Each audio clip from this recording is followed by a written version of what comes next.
Hal itu seperti firman Allah Ta'ala, adapun orang-orang yang beriman, maka surat ini menambah imannya, sedang mereka merasa gembira. Adapun orang-orang yang di dalam hati mereka ada penyakit, maka dengan surat itu bertambah kekafiran mereka, di samping kekafirannya, yang telah ada, surat At-Taubah, ayat 124-125, dan firman Allah, lantaran dahulu mereka berdusta, yakni berdusta kepada Allah dan kaum mukmin melalui tipu daya mereka dan ucapan, kami beriman, padahal mereka tidaklah beriman. Sesungguhnya Allah telah memberitahukan tentang segolongan kaum munafik, dan pengetahuan mengenai golongan lain diserahkan kepada beliau, tidak Allah ungkapkan. Allah Ta'ala berfirman, di antara orang-orang Arab Badui yang di sekelilingmu itu, ada orang-orang munafik, dan juga di antara penduduk Madinah. Mereka keterlaluan dalam kemunafikannya. Kamu, Muhammad, tidak mengetahui mereka, tetapi kamilah yang mengetahui mereka. Surat At-Taubah, ayat 101. Seseorang bertanya, mengapa Rasulullah tidak membunuh sebagian kaum munafik yang sudah diketahuinya? Jawabnya ialah hadis yang terdapat dalam Sahihain bahwasanya Nabi berkata kepada Umar ibnul Khattab, saya tidak suka kalau nanti orang-orang Arab membicarakan bahwa Muhammad membunuh sahabat-sahabatnya. Maksudnya, Nabi mengkhawatirkan terjadinya perubahan pada banyak orang Arab untuk masuk Islam, karena mereka tidak mengetahui kemunafikan mereka, lalu menduga bahwa Muhammad membunuh mereka, walaupun mereka itu beriman, kemudian mereka berkata, Muhammad membunuh sahabat-sahabatnya.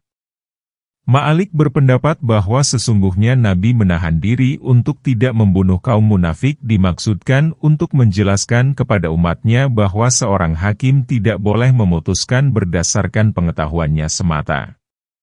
Imam Syafi'i berkata, Rasulullah menahan diri untuk tidak membunuh kaum munafik walaupun diketahui kemunafikannya selama tampak keislamannya, karena apa yang mereka tampakkan itu mengalahkan hal-hal yang sebelumnya, kemunafikan. Pandangan ini dikuatkan oleh hadis yang menyatakan, saya diperintahkan untuk memerangi manusia hingga mereka mengatakan, tidak ada Tuhan melainkan Allah jika mereka telah mengatakannya. Al-Hadis. Hadis ini menyangkut orang yang sudah diketahui oknum dan namanya.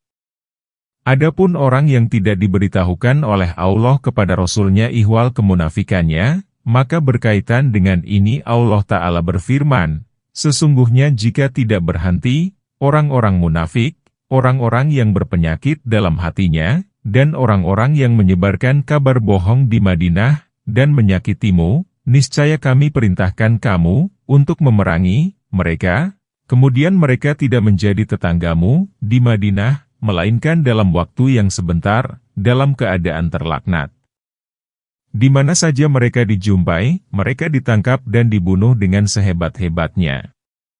Surat Al-Ahzab, ayat 60-61. Ayat itu menunjukkan bahwa kaum munafik dikenal, namun oknumnya tidak diketahui. Mereka hanya diceritakan sifat-sifatnya saja kepada Nabi sehingga beliau dapat mengenalinya, sebagaimana Allah Ta'ala berfirman, dan kalau kami menghendaki, niscaya kami tunjukkan mereka kepadamu sehingga kamu benar-benar dapat mengenal mereka dengan tanda-tandanya. Dan kamu benar-benar akan mengenal mereka dari kiasan-kiasan perkataan mereka, Surat Muhammad, ayat 30. Dan apabila dikatakan kepada mereka, janganlah kamu membuat kerusakan di muka bumi, mereka berkata, sesungguhnya kami adalah orang-orang yang mengadakan perbaikan. Ayat 11, ingatlah, sesungguhnya mereka itulah orang-orang yang membuat kerusakan, tetapi mereka tidak sadar. Ayat 12. Yang dimaksud dengan kerusakan di sini ialah kekafiran, kemunafikan, dan kemaksiatan.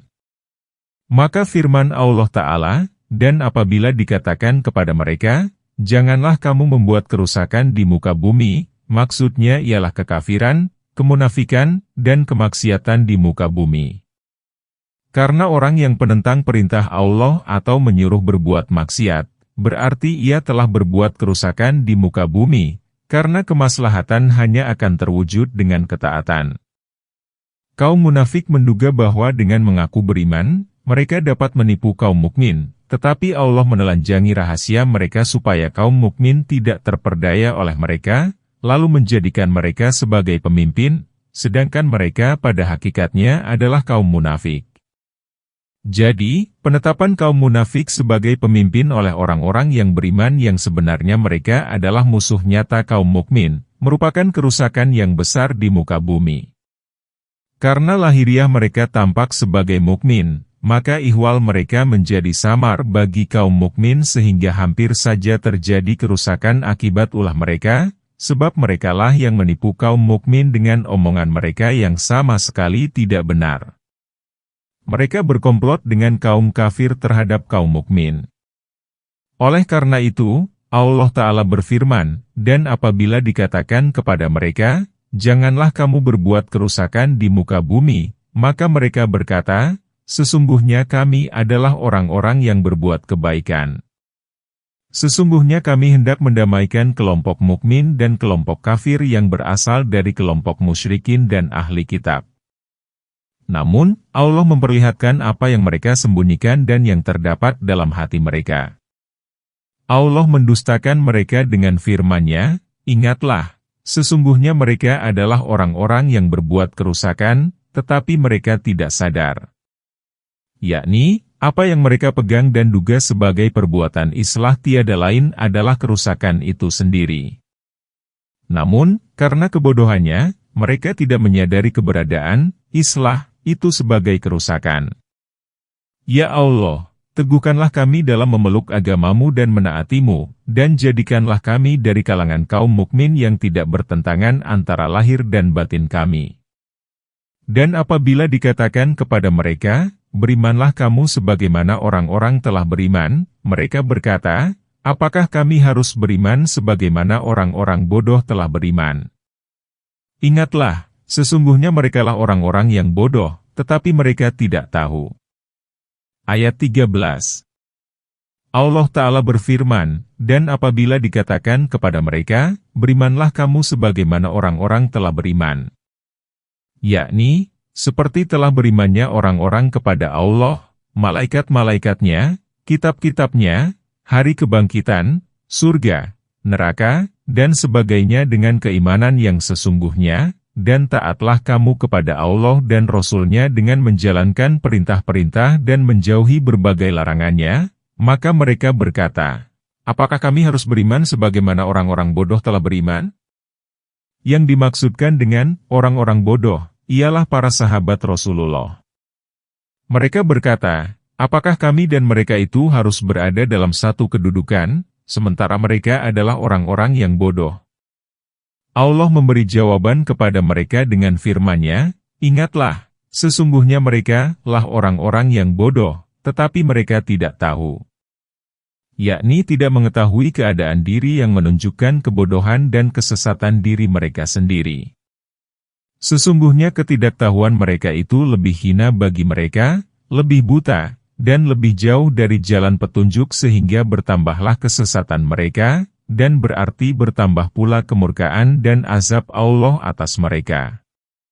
Maka balasan itu adalah dari jenis perbuatan yang sama dan Tuhanmu tidak menzalimi seorang pun.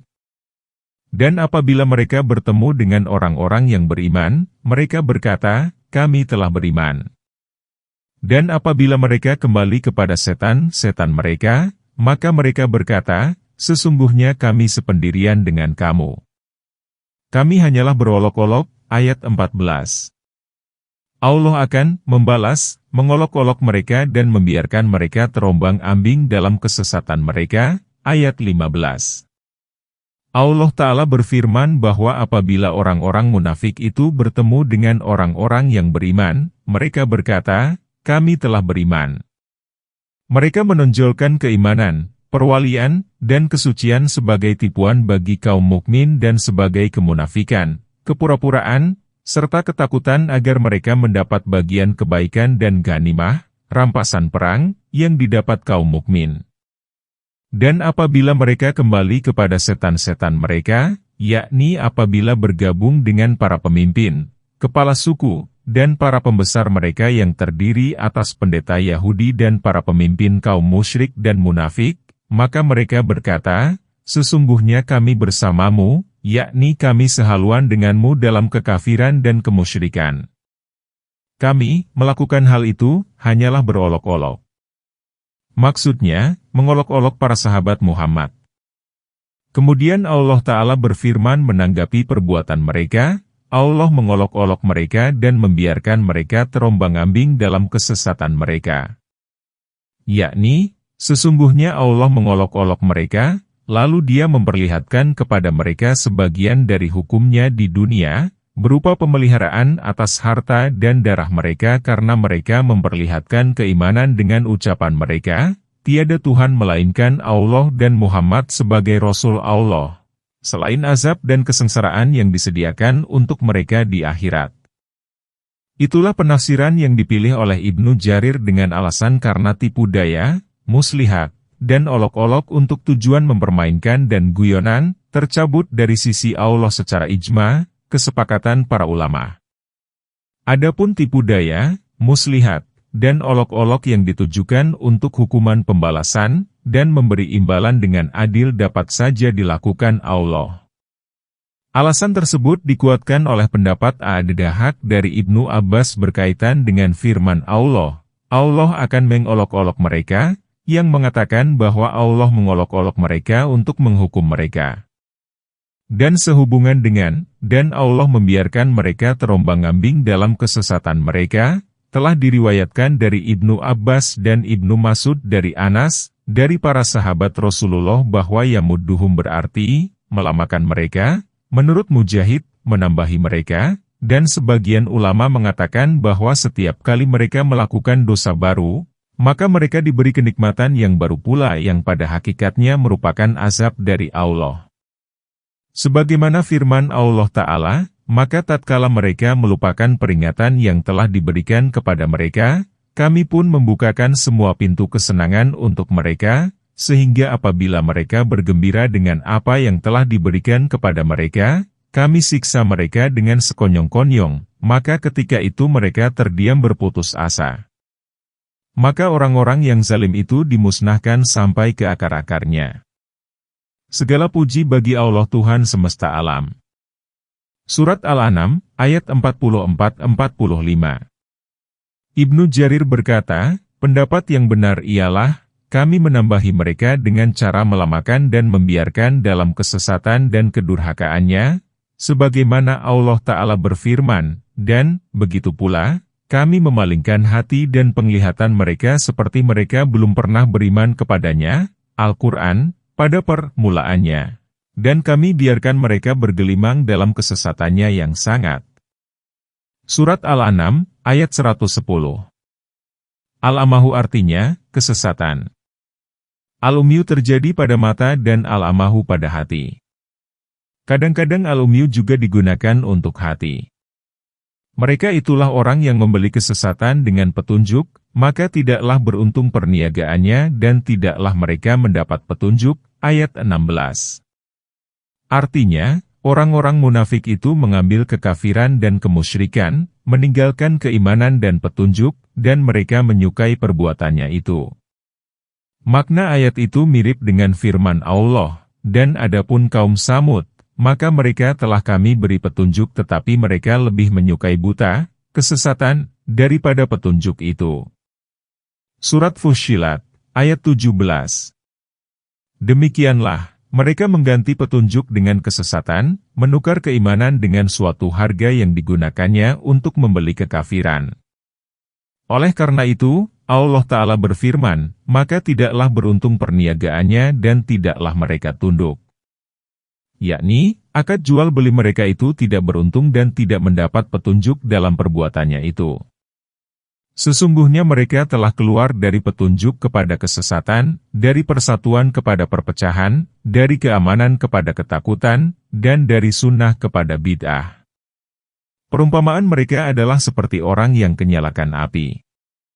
Maka setelah api itu menerangi sekelilingnya, Allah hilangkan cahaya mereka dan biarkan mereka dalam kegelapan. Mereka tidak dapat melihat, ayat 17. Mereka tuli, bisu, dan buta, maka mereka tidak akan kembali. Ayat 18.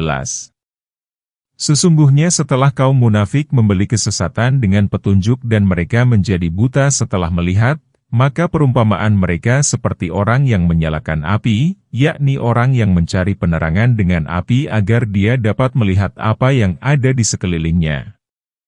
Setelah api itu dapat menerangi sekelilingnya, dia dapat memperoleh manfaat dari api itu, dia dapat melihat hal-hal yang ada di kanan dan di kiri, dan dia mulai menyukainya. Tiba-tiba padamlah api sehingga ia berada dalam gelap gulita, tidak bisa melihat, tidak beroleh petunjuk. Kondisi demikian, ditambah lagi dengan keadaan dirinya yang tuli sehingga ia tidak dapat mendengar, bisu sehingga tidak dapat berbicara, dan buta sehingga walaupun ada cahaya ia tidak dapat melihat. Oleh karena itu, dia tidak akan dapat kembali lagi ke tempat semula. Demikianlah keadaan kaum munafik yang telah menukar petunjuk dengan kesesatan dan mencintai kebengkokan daripada kelurusan. Mereka menjadi ajang perumpamaan kebengkokan, kesesatan, dan kebutaan. Perumpamaan itu menunjukkan bahwa kaum munafik itu pertama beriman kemudian mereka kafir sebagaimana Allah berfirman mengenai mereka, hal itu karena sesungguhnya mereka telah beriman, kemudian kafir. Maka hati mereka dikunci mati sehingga tidak lagi dapat memahami. Perumpamaan di sini sangat sahih karena tatkala kaum munafik itu pertama-tama beriman, maka mereka beroleh cahaya. Kemudian mereka membatalkan keimanan dengan kemunafikan, maka mereka pun jatuh ke dalam kebimbangan yang besar. Tiada kebimbangan yang lebih besar daripada kebimbangan terhadap agama. Atau seperti hujan lebat dari langit disertai kegelapan, guruh, dan kilat. Mereka menyumbat telinga dengan anak jarinya karena ada petir dan takut mati. Dan Allah meliputi orang-orang kafir, ayat 19. Kilat itu nyaris menyambar penglihatan mereka. Setiap kali kilat menerangi mereka, maka mereka berjalan di bawah sinar itu. Apabila kegelapan menimpa mereka, mereka berhenti. Jika Allah menghendaki, niscaya Dia melenyapkan pendengaran dan penglihatan mereka.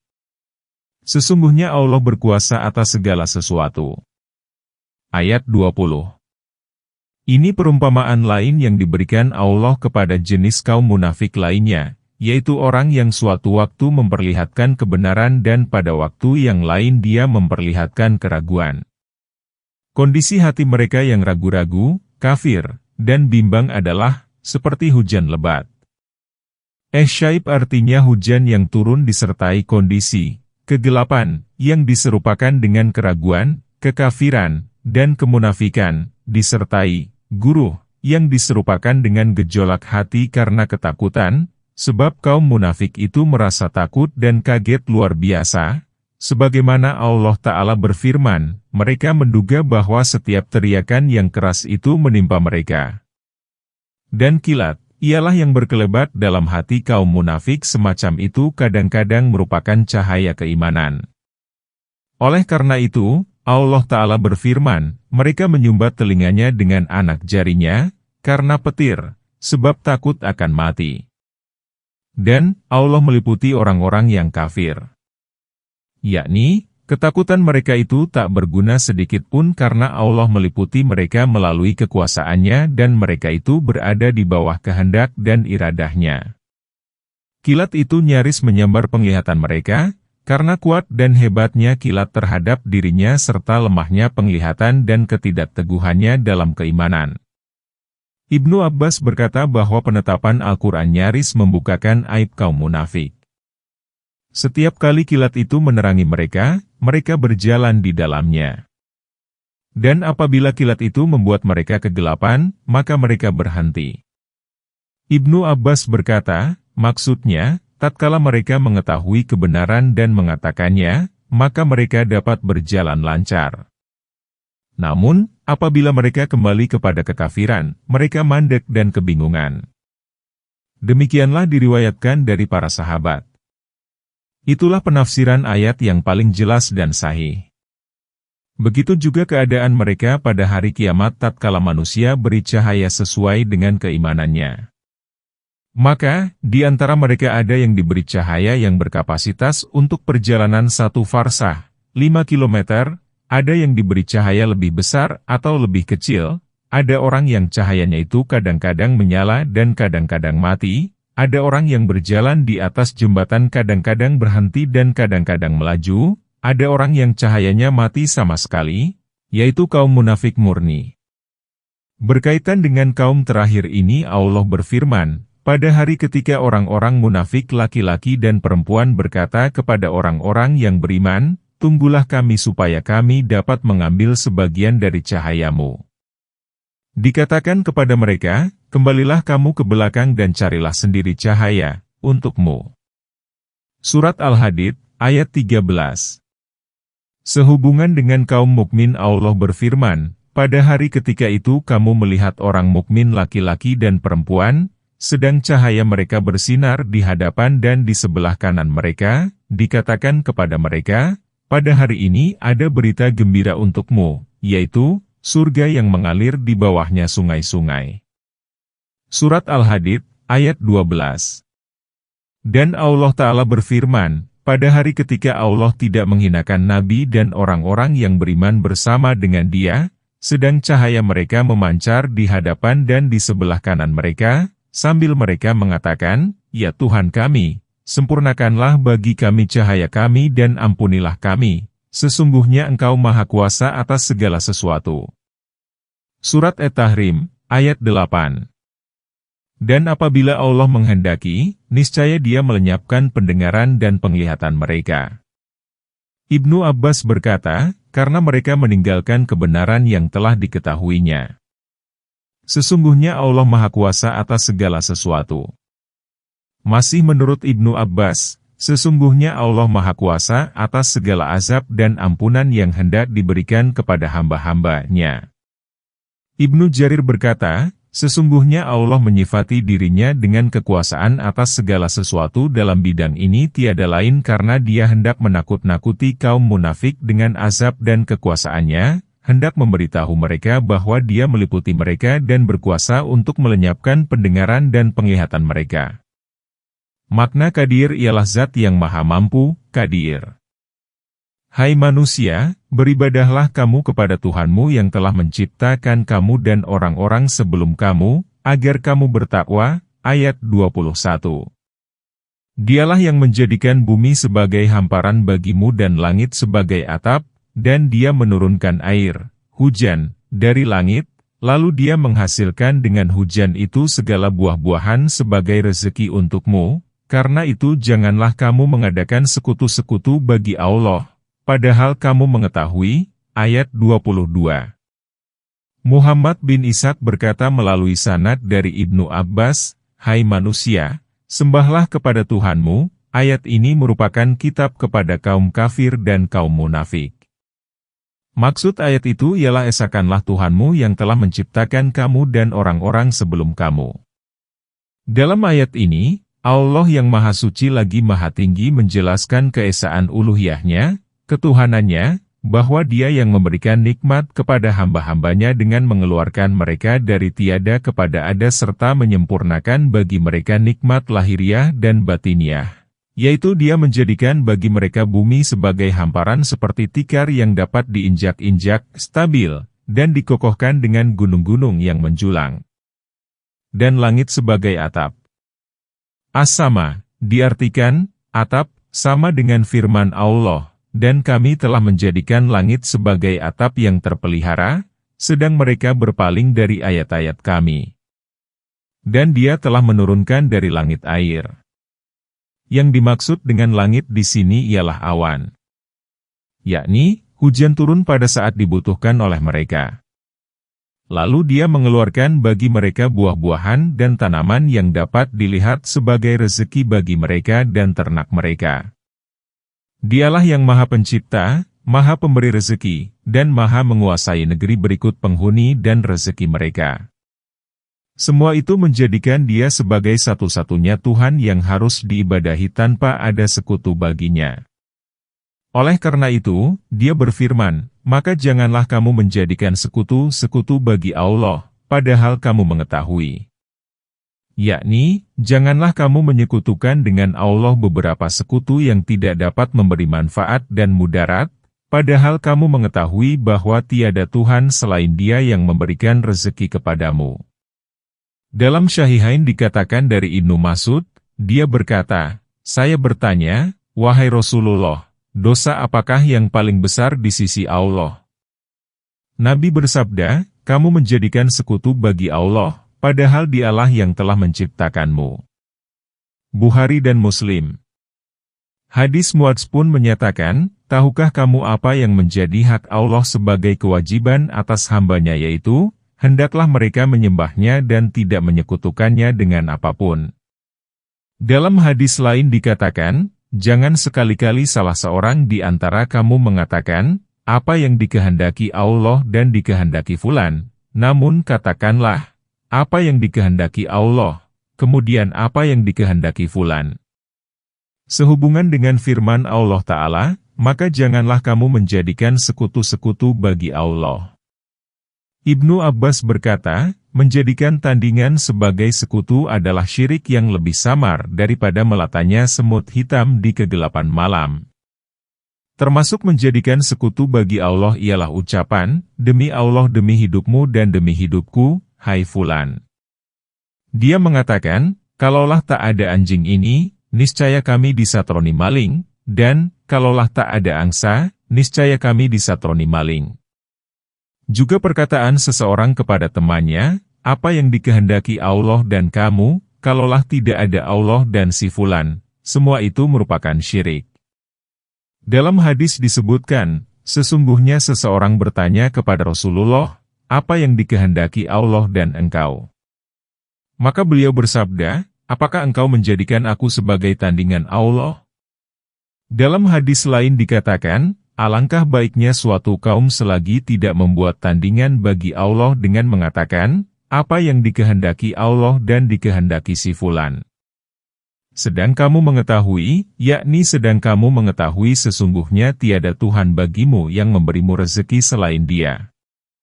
Ayat itu menunjukkan supaya mentauhidkan Allah dalam beribadah bahwa tiada yang disembah selain Dia yang esa, tiada sekutu baginya. Banyak pula mufasir yang menjadikan ayat itu sebagai dalil akan adanya pencipta. Ayat itu menunjukkan kepada adanya pencipta melalui cara pertama, ibadah. Karena barang siapa yang merenungkan segala yang ada ini yang bersifat rendah, tinggi, yang berbeda bentuk, rupa, tabiat, manfaat, dan keberadaannya pada berbagai tempat yang mudah untuk dimanfaatkan, maka dia akan mengetahui kekuasaan pencipta, hikmah, ilmu, dan kesempurnaannya serta kebesaran kerajaannya. Sebagaimana sebagian orang Arab yang ditanya apa dalil yang menunjukkan adanya Allah Ta'ala? Mereka menjawab, Maha Suci Allah. Sesungguhnya tahi unta menunjukkan kepada adanya unta dan adanya jejak kaki menunjukkan kepada pejalan. Langit memiliki buruj, bumi memiliki jalan-jalan, dan laut memiliki ombak. Bukankah semua itu menunjukkan kepada adanya yang maha lembut lagi maha mengetahui? Dan, jika kamu tetap dalam keraguan tentang Al-Quran yang kami wahyukan kepada hamba kami, Muhammad, buatlah satu surat yang semisal Al-Quran itu dan ajaklah penolong-penolongmu selain Allah, jika kamu orang-orang yang benar. Ayat 23. Maka jika kamu tidak dapat membuatnya dan pasti kamu tidak akan dapat membuatnya, peliharalah dirimu dari api neraka yang bahan bakarnya manusia dan batu yang disediakan bagi orang-orang kafir. Ayat 24. Setelah Allah Ta'ala menetapkan bahwa tiada Tuhan melainkan Dia pada ayat-ayat terdahulu, maka Dia menetapkan kenabian kepada hamba dan Rasul-Nya, yaitu Muhammad. Dia berfirman sambil mengkitabi kaum kafir, "Dan jika kamu tetap dalam keraguan tentang Al-Quran yang kami wahyukan kepada hamba kami, Muhammad, maka buatlah satu surat yang serupa dengan surat yang dibawa oleh Muhammad, jika kamu menyangka bahwa wahyu itu diturunkan dari selain Allah. Lalu, tantanglah wahyu yang dibawa Muhammad dengan surat hasil karyamu." Jika kamu mau, mintalah bantuan untuk melakukan hal itu kepada selain Allah dengan Tuhan-Tuhanmu, ahli bahasa, ahli sastra, para penentu kebaikan dan keburukan bahasamu, dan kepada semua orang yang kamu inginkan, jika anggapanmu itu benar. Ayat ini merupakan tantangan dari Allah terhadap mereka. Sesungguhnya Allah telah menantang mereka dalam berbagai surat lain dalam Al-Quran. Dalam surat Al-Qasas Allah berfirman, "Katakanlah, datangkanlah olehmu sebuah kitab dari sisi Allah yang kitab itu lebih dapat memberi petunjuk daripada keduanya, Taurat dan Al-Quran, niscaya aku mengikutinya, jika kamu sungguh orang-orang yang benar." Surat Al-Qasas, ayat 49. Allah berfirman, "Katakanlah, sesungguhnya jika manusia dan jin berkumpul untuk membuat yang serupa Al-Quran ini, niscaya mereka tidak akan dapat membuat yang serupa dengan dia, sekalipun sebagian mereka menjadi pembantu bagi sebagian yang lain." Surat Al-Isra, ayat 88. Allah juga berfirman, bahkan mereka mengatakan, Muhammad telah membuat-buat Al-Quran itu. Katakanlah, kalau demikian, maka datangkanlah 10 surat yang dibuat-buat yang menyamainya, dan panggillah orang-orang yang kamu sanggup memanggilnya selain Allah, jika kamu memang orang-orang yang benar. Surat Hud, ayat 13. Allah berfirman, atau, patutkah mereka mengatakan, Muhammad membuat-buatnya?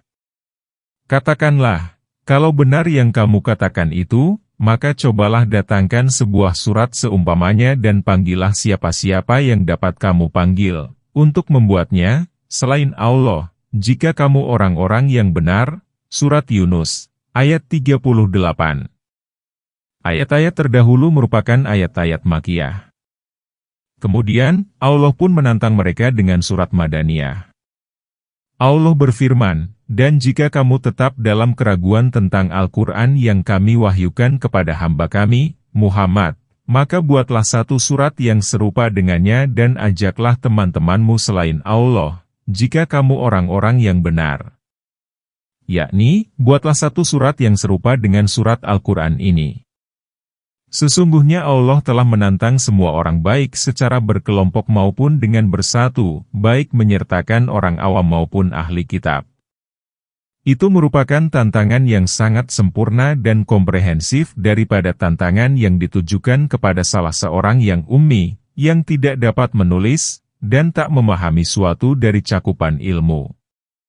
Jadi, tantangan bagi mereka itu bersifat umum, baik ketika di Mekah maupun di Madinah dan disampaikan beberapa kali serta dibarengi oleh sikap permusuhan yang hebat dari kaum musyrik dan munafik terhadap Nabi, dan kebencian mereka terhadap agamanya. Walaupun demikian, mereka tetap tidak berdaya. Oleh karena itu, Allah berfirman, "Maka jika kamu tidak dapat membuatnya dan kamu tidak akan dapat melakukannya, maka jagalah dirimu dari api neraka." Yakni, jika kamu tidak sanggup, dan memang kamu takkan pernah sanggup melakukan hal itu kapanpun. Di sini terkandung mukjizat yang menantang seluruh kaum kafir untuk membuat satu surat yang serupa Al-Quran hingga hari kiamat. Mukjizat itu ialah ketidakberdayaan untuk melakukan hal itu selamanya dan sepanjang masa. Dan, itu sudah terjadi sehingga tak ada seorang pun dari pihak mereka yang melakukannya hingga masa kita sekarang dan untuk selamanya.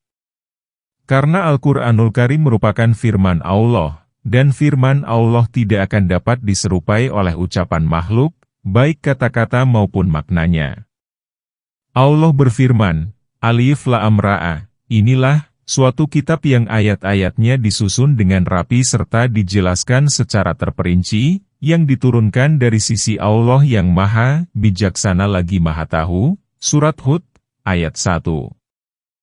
Allah Ta'ala berfirman kepada mereka, "Maka jika kamu tidak dapat membuatnya dan pasti kamu tidak akan dapat membuatnya, sampai kapanpun untuk membuat surat yang mendekati Al-Quran dan mendatangkan hal yang serupa dengannya, maka tiada jalan lain bagimu, setelah kamu tidak berdaya, kecuali berserah diri dan mempercayai bahwa itu adalah firman Allah, lalu kamu mengimaninya, dan mengamalkan hukum-hukumnya. Dengan demikian, berarti kamu telah menjaga diri dari api neraka yang disediakan untuk orang-orang kafir. Allah Ta'ala berfirman, maka jika kamu tidak dapat membuatnya dan pasti kamu tidak akan dapat membuatnya, maka peliharalah dirimu dari api neraka yang bahan bakarnya manusia dan batu yang disediakan bagi orang-orang kafir. Al-Ittika, artinya, menjauhi.